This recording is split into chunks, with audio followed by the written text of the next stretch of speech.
Hey everyone, welcome to another class video for Warhammer Online Return of Reckoning, the Age of Reckoning private server. It's me, Zarbix, or the Zarbix from Twitch. Today we're going to talk about Squig Herder. So Squig Herder is the bow user on destruction side. They're a goblin class. They use physical attacks, and they also are a pet class. So they are destruction's main pet class in relation to orders White Lion. So ranged physical caster. We're going to go over a bunch of different things about the class today. We'll go over their stat priority, morales, tactics, some basic mastery trees that they can go into, as well as maybe going over some basic rotation stuff. So to start out, let's take a look at their baseline abilities. So they get 4 different types of squigs. Basically, one of them, the gas squig, gives them more ballistic and weapon skill and gives them increased ranged. It's kind of like an AoE pet. They have the horn squig, which will give them increased toughness and armor. So this is going to be going to be your survivability pet. They have the spike squig, which is your DPS squig. It fires from range. It gives you more crit, and it also lets you cast auto attacks on the move. And then you have your basic summon squig, which is just your kind of PvE squig. Doesn't really do too much in PvP. And then you have their basic line abilities, detaunt, your self knockback. So this is really good. You snare everyone around you, and you knock yourself back. So if you're surrounded by melee, you fire off sticky squigs. You'll snare everyone around you, and you'll be punted backwards. So you can use this in some pretty good cases where you get pounced on by a white lion, or you you get surrounded by melee, you get knocked down, and you're just encircled, and you can punt yourself off a wall. Especially if you're being chased in PvE, if you are knocked back, you don't take fall damage. So using this can get you to safety a lot of the time. And then just basic other stuff like a self heal by eating your squig and summoning it instantly. Your squig armor, which is for your melee spec. So that's their core abilities. Every class has some. They are not tied directly to one mastery line. You just pick them up. Before we go into the rest, let's talk about stat priority. So stat priority for a squig is every physical range attacker in this game uses ballistic. So ballistic is your main damaging stat. What you're going to want to do with your renown points or your gear is always going to go for a range critical hit first. Then you're going to take your ballistic to 1050 or as close as you can. That's the soft cap, so that you don't get blocked as much or dodged. Then you're going to want to go into weapon skill, which will avoid bypass armor, and then range power, which will be helpful once you're at the soft cap. It'll give you extra damage. So those are the main stat priorities in order, probably range crit, ballistic, weapon skill, and range power. Let's go over the morales first. So morale 1, there's pretty much a really commonly used one. It's probably the best one here. You're going to want to go into concealment. Concealment, total dodge and disrupt for 7 seconds. So good. Once a minute use, like all morales, but 7 seconds. Range casters on order side, so Bright Wizard, DPS Archmage will not be able to attack you. What else can attack you? DPS Rune Priest, Engineer, Shadow Warriors, any kind of range attacker will not be able to damage you during these 7 seconds. So great morale. The other morale ones, a knockback, which is okay. It's fine. Bright Wizard Sork had the same version of it, but this is just so much better for survivability. This is a kind of a group buff, reducing AP cost for your group for 10 seconds. It might have its place in a 6-man or some kind of group, but usually you're going to want the survivability from concealment. Morale 2, Unshakable Focus isn't in the game anymore, but Squig Goo, it's a really good use for a melee squig. It does have some use in 6-man again, but Focus Mind, probably the best one here. 10 seconds, you can't be silenced, disarmed, rooted, snared. Really good escape tool, and also 50% faster cast. So if you're the static bow user for the Squig Herder class, that'll be a great choice for you. Morale 3, kind of up to you. Explosive shots, it's okay. Squig Beast, okay too. You probably won't be using Morale 3 all that much. Most Squig Herders are probably going to end up using Morale 1 because it'll be up the fastest, and it's the most survivable tool that they have. So you might as well just pick whichever one you like. And same goes for Morale 4. Hail of Doom is pretty good, and so is Wind Up of Wa for melee squig. But again, you will probably be using your rank 1 and rank 2 more than any other morales. Let's just reset this, guys. So and let's talk about mastery trees and tactics. So tactics are interesting in this game. There are definitely some that are better than others, but this is where you can really differentiate yourself from other Squig Herders, other players, there are the tried and true standards, but there are undervalued and underrated tactics as well. So if you find a spec that works for you, something that you find helps you, don't feel like you need to cookie cutter it out. So let's assume that we're now rank 40, level 40, we're now rank 70, and let's go into the various specs. So Squig Herders have 3 different lines, just like everyone else. One is their on the move casting range shooting spec, which is Path of Quick Shooting. So this is more of a kiting archer. You're on the move, you're chasing someone down, and you're firing while doing it. You have Path of Big Shooting, which is your static turret style range archer, so more standing still, building up cast times. And then you have your Path of Bouncing, which is your melee spec. So let's go over the first spec that you'll probably want to do. We'll go from left to right. Path of Big Shooting. So Path of Big Shooting is your static cast. They just buffed this a few days ago. Last week, got a buff to the spec line. Things were moved around, things were changed, so it's actually become a lot more viable. So this will be your main spec. You're going to go into Finish Them Off, which is a high damage hit when they're at low health. You want to save this till someone's at 20% or below, and there's a lot of add-ons that can tell you when that is about to happen.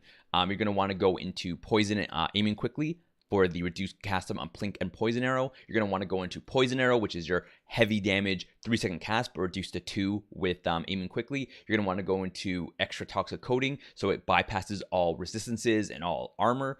And you're going to want to go into Shrapnel Arrow. So this is going to be your main damaging line, and then you're going to put 9 points into Path of Quick Shooting for the heal debuff, probably one of the best in the entire game. Reduced healing on the target by 50%, and a pretty heavy hitting dot. And you're going to want to go into Runaway. So this will be your main spec at rank 40. We're now rank 70 plus. If you aren't that level, there are some things you can probably do away with. Maybe getting rid of Runaway, maybe getting rid of Shrapnel Arrow. Some little things you can kind of give back until you get to that high renown rank. But you'll definitely want to keep the heal debuff. Definitely going to want to keep Poison Arrow with this spec. And maybe you can get rid of Finish Them Off too if you're renown rank 40 or so. All right, that's your main spec, guys. So in the spec, you want to pick up the 2 tactics that you picked up here. So Toxic Coating and Aiming Quickly. And you'll also want to pick up, let's see if we can find it, your Pick on Your Own Size, which gives you a buff to your Strength, Ballistic Skill, and Weapon Skill. And you're going to want to pick up, where is it? The other one that gives you 160 Masterful Aim. So this is just buffing up your ballistic skill, your weapon skill, your strength, everything. And that way you can put more points in your renown into range crit or weapon skill, whatever you need to get, because your ballistic will be so high from this. This is a big boost, about 280 points of ballistic just from this. So that's going to be your main spec line. What you're going to want to do in this spec, guys, is just toss out your dots. So you're going to toss out your bleeding, your snare. You're going to start building up your Poison Arrow, which won't be damage. It'll be 2-second cast. You'll be casting that on them, adding in your Plink, your heal debuff, adding in your Wet Block Us, so that you're going to reduce their armor chance to block and their armor. And then when they get to 20%, you're going to want to finish them off with 20%. And you'll probably want to be either in your Spike Squig here for more crit, or maybe your Horn Squigs, your Gas Squig for slightly more range. So you're slightly out of detaunt range. So that's their static caster spec. Let's go into the next one, which is probably going to be your, let's go with Path of Quick Shooting, which is your on the move. So you're going to go 13 points into Path of Big Shooting here for Finish Him Off. You're going to go into 11 points for Shooting with the Wind. So you're going to increase the range by 50%, which actually makes all these abilities, which are usually 65, more like 100. So you're actually going to be able to fire these off from full range. This is your on-the-move range archer spec. So it's really good. Most classes can't fire up abilities when they're moving. You have to stand still. But because of this line, you'll actually be able to auto-attack with the Spike Squig. You'll be able to fire off all your abilities here while moving, including some damaging ones. So pretty good specialization on the move snare, on the move damage, fire off all your dots, and you're going to want to pick up Rotten Arrow, Dawaz Strong, and Runaway. So this is going to be your on the move, and then you're just going to pick up the 2 tactics you just picked up, and as well as the ballistic and the Pick on Your Own Size. you know what, any of these tactics can be switched out. If you find you don't need any more ballistic, you can always change it into pierce defenses so you don't get blocked, dodged, and parried as much. They have a lot of really good defensive tactics too on the Squig, so this is where you're going to want to maybe play around with it if you want to and find something that suits your play style. So that's going to be their on the move caster spec, and similar to the one we just talked about, rotation, this is going to be firing off your bleeding, putting out your heal debuff. You're going to do your snare, and then you're just going to use your run and shoot and your not so fast to kind of keep on them, keep damaging them until they get to 20%, and you'll use your finish them off. So this is more of a kiting spec. It's more of a never stop moving spec and debuffing spec. And again, morales will probably be about the same as they always are. Finally, so that's the second spec, and the final one is a new spec. They've had it on live too, but it was really buffed here. Is going to be your melee spec. So if you ever seen an OpenRVR, Squig Herder jump into target, pouncing, staying in their giant squig armor, which is right here. That's the spec. It's their middle line path to bouncing. So the way Squig Armor works is that you don't have to go start stacking strength or, melee crit. You only need to just equip this, and it'll convert everything over from range crit. So you don't have to have two different sets of gear with strength talismans or other stuff. It'll all get carried over by using Squig Armor. You're going to go at least 13 points in here, pick up the 3 abilities. You're definitely going to want to get, let's see.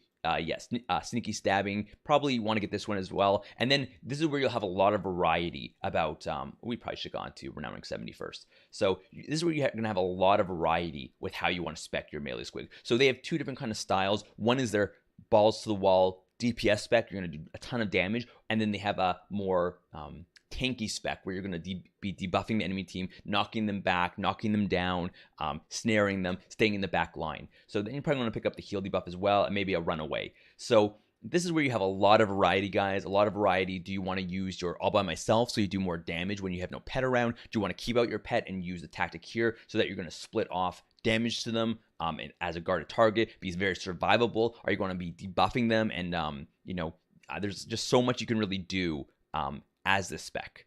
So that's where you have to decide, do I want to be a tank, do I want to be a melee, where do I want to put my points? But yeah, great line, a lot of stuff to really go over, but you're going to be that really good DPS.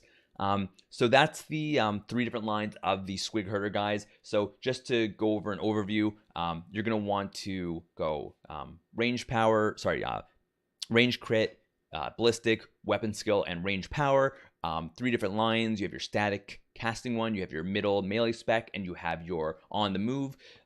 Morales, concealment, focus mind, and then the rest up to you. Really good tactics, different squigs depending on your scenarios that you're in. You're probably going to want to be going for Vanquisher gear once you get to high enough level. That's going to be your top DPS spec line. You're going to want to go for your Genesis gear, which is the best accessory set. And then probably for weapons, I think the Subjugator Spear is probably really good. And then the bow from Scenarios is going to be your next choice. So that's the basic Squig stuff, guys. Hopefully you learned something in this video. As always, if you ever have any more questions about the spec, you want to discuss it, come find me on Twitch. I will be there to answer any more questions and go over anything you have about the class. If you have a differing opinion, feel free to comment down below on what you think the class should be and what your spec is and why you think it's better. So guys, thank you so much for watching this video. Have yourselves a great day, and I will see you on the battlefield. Thanks, guys.